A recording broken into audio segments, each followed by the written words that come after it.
All right. Good morning, good afternoon, good evening, wherever you are. I'm here with Debbie McDonald of Ways Wane. Debbie, how are you? I'm doing great this morning, Al. How about you?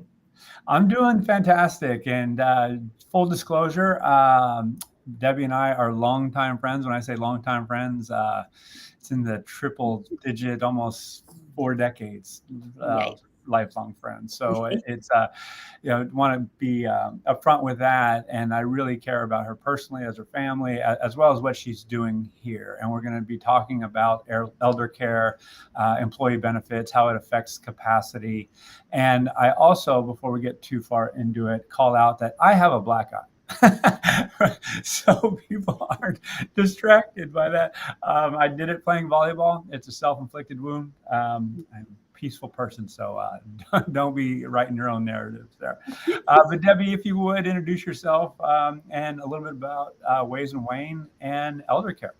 Sure. Yeah. CEO and founder of Ways Wane, and started about 3 years ago, really out of a personal experience that my family had caring for my father, who suffered a traumatic brain injury and experienced dementia as because of that. And it threw just our whole family really under the bus, just a whirlwind of trying to figure out what in the world we could do. We're working full time. We're trying to just understand the lexicon that is involved with caring for an older adult. And so out of that emerged just a real passion to come alongside employees that are in that same boat and struggling to just honor the older adults in their lives and show up well at work. Well, thanks for sharing that story, because I'm going through something similar right now, albeit different, because there's nuances, obviously, family to family. But the key theme is that we, as in our 40s, 50s, and it can happen at any age, depending on when you were born, of course. If your parents are going to live, and we're going to show some statistics that show that they are, in fact, going to continue to live longer. So this is a theme that not only is not going away, but it's actually going to become more prominent. Do you want to share your perspectives on that? Sure. Yeah, I mean, what's happening is that for the first time in history, and there's, according to the US Census Bureau, we will have the same number of older adults, people over 65, as newborns. And that has never happened before. You can see how this changes from, more of a bell-shaped curve over here on the left to almost a pyramid. And so just, you may know people, or you may be experiencing this yourself, where like, wow, there's parents or in-laws or friends who are being overwhelmed by the need for care for older adults in their lives. And it's even happening more with millennials as well, whether it's grandparents or even needing to help people, because dementia is also on the rise at even earlier ages. With that in mind, how do you believe employers are prepared to enable their employees, their workers, to deal with this constraint on their working capacity? Yeah, I mean, it's a great question, because I think that in the last couple years, employers are starting to realize that caregivers across the board, whether it's working parents, there's been such this child care kind of crisis, need their support. But what happens is they don't realize that there is almost as many people in their organizations that are caring for older adults as well. And it's just kind of a hidden need. And so because of that, it's not supported or addressed or even accepted. There's like an exclusion that's happening a little bit, because also people don't talk about it. It's not a very fun thing to talk about. We try and ignore it, and yet it's there overriding just our work and our emotions and what we're doing. Well, let's talk about that, because I know you have, and we've talked about this personally, that affects mental health and finances. Yeah. Yeah. I mean, so much of that, right? The mental health piece, again, is one of those things to just come to the forefront. And you see that this capacity is affected. I mean, we get probably 35% from this business group on health study in 2022. 35% of caregivers reported anxiety, depression, passive or serious suicidal thoughts. I mean, we try and put all of our caregiving responsibilities and concerns for those people that we love, we try and put those aside, right? But you and I probably even showed up this morning, going, okay, who I'm worrying about someone. Okay, I'm going to try and put that aside and put on, our video faces before we go to work. And yet there's that stream that is continuing kind of in our minds throughout the day. And that's what really ends up affecting our mental health, because it's just kind of in the background weighing on us. Yeah, I have my longtime, I'll call him a friend. I might be stretching a little bit, but I have great admiration for him, and I've read his books and I've heard his voice, interviewed him many times. Rob Cross talks about beyond collaboration overload. I actually have the book right behind me, and he talks about, among other things, micro stressors and all these like little things that both professionally and personally that are getting at us, that are affecting our capacity. And this is arguably a macro or mega stress, potentially, depending on logistics. Do the parents, the elders, live here at home with them or nearby, or are they conversely far away, and it's oh gosh, now I'm going to have to get on a plane and it's going to be a week out of my life to go deal with a crisis. So employers not recognizing this and workers not voicing this as a constraint, there's obviously downside, but there are ways to deal with this. Yeah. Mm-hmm. Yeah, for sure. I mean, and what they find is, like, in the last, it's basically about 2 years that older adults end up in a health decline cycle. And that's where employers are really going to see an effect on employees. Like you said, jumping on a plane, and that would happen repeatedly over 2 years. And so, employers can respond a couple of different ways. I'm so thrilled to be able to see how they're supporting with more mental health services, but really coming and offering people who have expertise, like a concierge service that employee can call when their hair is on fire, and they get that call from, someone like an employee who we helped recently. Basically got a call at work, and he was all about, okay, my dad has been living at home. He has dementia. He's been living independently. And then he had a violent episode. And all of a sudden he's in the hospital for 3 days being held. And then he can't go back home, right? And so you have to figure out all of a sudden, where's dad going to live? Well, that all of a sudden takes over any other work that you were doing, because it's a crisis. And so having a benefit or an expert that you can call to help you navigate that allows you just to make better decisions, right? And be able to show up a little bit better at work as well.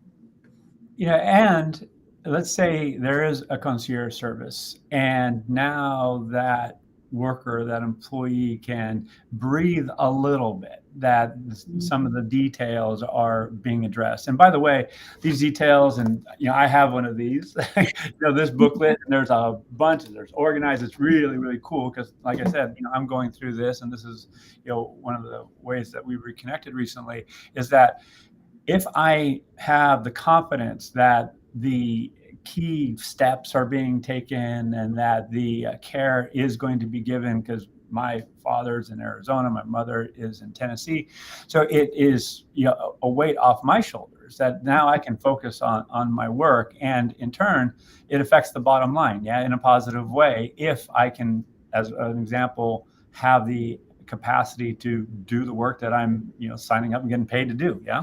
Yeah, exactly. It totally affects the bottom line. And you see that. I think that employers have recognized in the past that, yes, supporting working parents is important, and we're going to do that.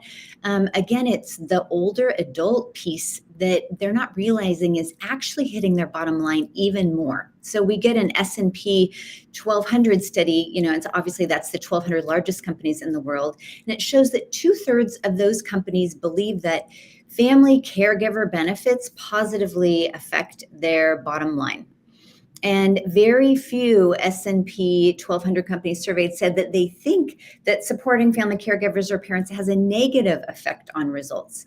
And fewer than 5% indicate that they believe those benefits hurt their bottom lines. So, it's just been uneven in terms of what companies have offered their employees in terms of supporting parents and supporting working parents and supporting family caregivers. So the most generous caregiver policies, this study has found, that really make lower turnover rates and higher returns on investment. So, I'm just, we can talk about this all day, right? The benefits are there. We can talk about the fact that, yes, there's a need, there's a growing population and all that. What is the barrier for organizations offering this benefit? Is it just lack of knowledge of the benefit, or the disbelief that it'll actually be utilized? Because obviously they have to prioritize, their offerings. What do you feel the principal barrier is? I think that that's a great question, because I think it's something that many HR people struggle with. There's a lot of point solutions out there, right? Like, do you offer pet insurance? Do you offer elder care, support? How are you going to prioritize it? And of course, the budget and which new offerings you're going to come out with each year. I always just like to see companies support, living people and families, and because it's so much the fabric of our society, and it's about, doing good. Can companies do good in supporting the fabric of our very society, even as we just see it deteriorating all around us? So much of the family is just under attack, and it's difficult.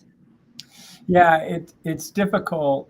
And it's also, what I would add to that is, and I'm overlaying the work that I've been privy to over the last several years, and most recently around social dynamics and the value of relationships. And with the pandemic and then hybrid work, what do meaningful relationships look like, and how many meaningful relationships can we have, given the realities of hybrid work and many people still working from home? And how do we prioritize our families? And that's a question of values, certainly, but it's also a question of what's possible, what's logistically doable given our constraints on time. So if family is the priority relationship in most people's lives, and I hope it is, and enter my bias, is that, it's not a radical bias, if that is, how can we enable that? And if we do so, we can elevate the energy and focus and effectively take a worry away. So do you see employers offering this benefit more as a result? I do. I mean, the demand has been growing, because what I think has happened is it's come out of the EAP, the Employee Assistance Program space, more into the mainstream because of the demand. It wasn't covered enough through the EAP. It's just a light, referral kind of service, but you get more and more employers just saying, all right, we need a concierge level of service, because we're hearing it more from our employees. And we started working this year with a company, it's about 5,000 employees, and they were shocked at the pent-up demand. Once they offered the benefit, they had people just coming out of the woodwork that they didn't even know were dealing, with this kind of situation with their families. So, they were calling, and then they're writing back to HR, and they're just saying, I needed the tactical support. I needed to find in-home care for my mom. And now that's solved. But what I didn't really realize that I needed was this emotional support. I needed someone to be able to just text in the middle of the day and just be able to say, okay, wait, I just got this call. What am I going to do? And have someone right there responding to me. So it's that level of concierge support that employees are finding especially valuable. Well, I think you're touching on it. Tell us about Ways Wane. What is it? Yeah. Well, I mean, we solve elder care challenges for busy professionals. So we come alongside employees in a couple of different ways. One is through this personnel concierge service that I just mentioned. And we're all about, we can find that in-home care, that assisted living facility, but it's even more than that. It's helping employees find ways to pay for care, because that can be upwards of $300,000 in the final years of life. And, Al, you touched on that earlier, just the financial stresses that people are under, and that how that just, wears away your at your mental health. And I'm seeing here kind of this ratio that you're talking about. Al, tell us more about this. Yeah, so what I wanted to do is introduce this to add context. When you talk about the need and demand for services such as Ways Wane or Eldercare in general, you can see all of these lines, and everyone should be aware, whether it be in the benefits field or just in general and as a working professional in our society, is that this elderly dependency ratio, and there's an OECD metric from OECD countries. The Census Bureau puts this out. There's research that's done on this, but you can see that the dependency ratio of working professionals in the United States, that red line, is going up here in 2020 and beyond, and it's going to continue to go up. So if we're not addressing this, there's going to be a downside that we've alluded to. If you do address it, then it's going to be not only a competitive advantage in terms of the benefits that you offer, it's also going to be the case where you're going to have more capacity of your workforce to focus and do the work that needs to be done. So I just wanted to put this into a broader context, and frankly, I brought it up sooner than I anticipated, so apologies for that. But that just adds credence to the fact that services that you provide through Ways Wane are in fact going to not only be in demand now, but for the foreseeable future. Yeah, I think that we'll definitely see more and more demand, and even companies that already have a childcare solution in place, and they think that they've, kind of checked the box in terms of caregivers, are adding another layer of support as they realize just how important it is. I mean, and Al, you kind of showed that little Go Kit earlier, the medical document planner, and that's another thing that we offer. And it's a little bit old school, but what happens is that the digital solutions are great, but sometimes when your employee is getting that call and they need to run to the hospital and they can't remember the password for where they stored their mom's medical history, it's again that layer of stress. And to just have an in-hand planner that you can record, vitals, medical history, medicines, all of that kind of stuff in there is super important. And I'm wondering if you filled it out yet, Al. I was going to show it and I was going to open it up, and then I was like, oh, Debbie's going to call me out for not having filled it out. That's right. But at the same time, it is really cool, and it has been a way that, and I'm going to take out one page out of the binder that shows, the quick start guide here. And I'll add that my sister is actually in Tennessee with my mom. And it's a way that she and I can literally stay on the same page and have a plan for each parent. And as soon as we started talking about this, it's like, oh my gosh, we're just going to make it up because we haven't been through this before. Yes, we've had, friends who have, dealt with end of life, and it's been highly variable. It's been, to your point, it's been this big crisis, confusion, and it just turns into this massive time suck and source of anxiety, as opposed to having a period where you can truly stay present and mourn the loss of your loved one. So anyway, I became a huge fan as soon as you and I started breaking this down, and it begged the question, what's out there? And I haven't seen much, so, that's where I'd like to, as we start to wrap up the conversation, how do you believe this space is going to evolve? Yes, it's going to be addressed more, but as you go into the future, do you believe that we are going to, whether from an employer perspective or societal perspective, be better at taking care of not only elders, but this process of end of life? My hope is that we get better at it. You're going to have more and more people around you who are in this experience, right? So those forward-thinking companies who are equipping their employees now, with services like Ways and Wane with the personal concierge, our digital care advisor will walk people through and help them start to get the language and understand their options, and know the questions to ask. Then those employees will be able to support their friends who are also going through that, so that we start to have a common lexicon, to just build that fabric of really honoring our older generations and not just kind of pushing them to the side and ignoring them, which I feel like is happening now, just in our companies with focus on children instead of, those people who have brought us up and who have dedicated so much of their lives to us, and now it's our turn. Yeah. Not only do I love it, it's an area of responsibility for us as kids. I mean, again, that's my value system. The means in which we can deliver on that responsibility are difficult, esoteric, hard to find, so the fact that you all are effectively enabling this to be organized, elevate confidence, reduce anxiety, so we can be present, for them, I think is an absolute beautiful thing, and it's a beautiful thing that for employers to offer up. So as we start to wrap, one of my final questions, if not the final question, is actually it's not the final question, is if I'm an HR benefits manager, is this something that you would say, hey, this is a key priority for you? How do they engage with you, and how do they incorporate your solution into their suite of offerings? Yeah, it's a very light lift. I mean, it ends up being part of their family caregiver solution. It's part of their diversity and inclusion strategy to not exclude those people who are caring for their older adults.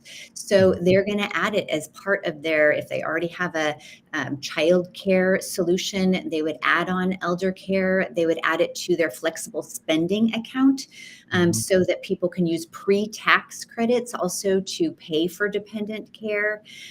They may have other solutions, like legal and employee resource groups that they're doing in this caregiving space. So it really rounds out their whole suite of caregiver solutions.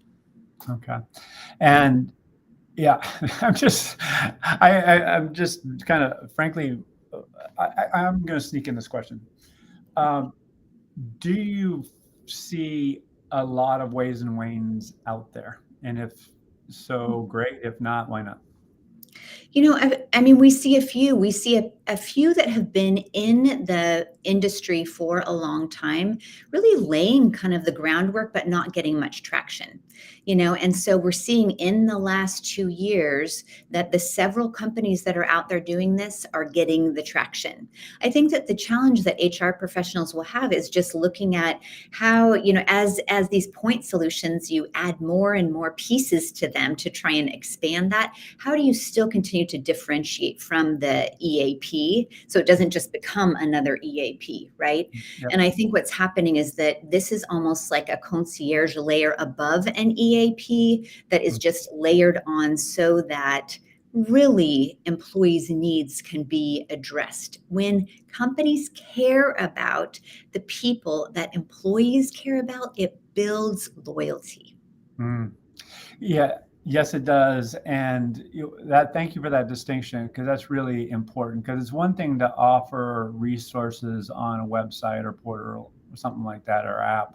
It's another thing to have a concierge to actually help you walk through, or a very detailed, quick guide process. That's it's simple to understand. The last thing I think I or anybody else who's working, who's busy, professional, as you say, wants to do is really go and search for answers. And not only where do I search, number one, number two, what am I searching for? What steps am I missing that I don't know of, because I know I'm missing something, but to have everything consolidated, have a concierge to help walk you through, I think is, a beautiful thing. And ultimately it'll save time and, like you said, reduce anxiety and elevate their capacity. You're going to say something.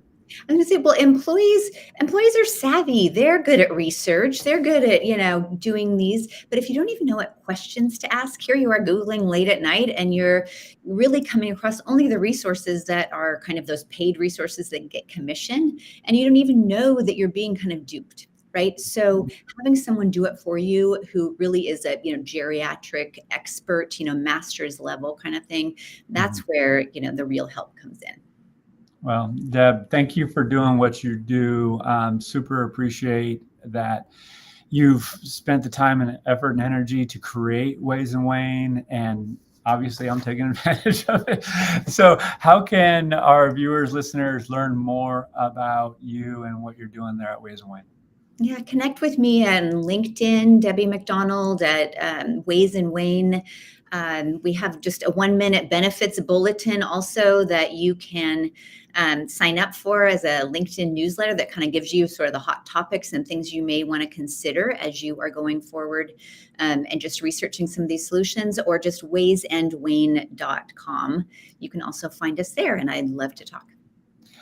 Well, Deb, it's always a pleasure seeing you. Again, thanks for doing what you do. And until next time, I'm like hesitant because I'm like, there's one more thing that I missed. No, waysandwane.com. We got that up there. And we're set. And next time we talk, oh, that's what it was. I'm looking for you to fill out that medical planner for your dad. Yes, I will do that. I do remember what I want to say. We are going to do a piece of research on this. So look for that coming in the next few weeks, and because we'd like to share some data around how this is affecting worker capacity in your organization. So please look out for that as well. So yet again, Deb, thanks for sharing, and we'll see you soon. Thanks, Al.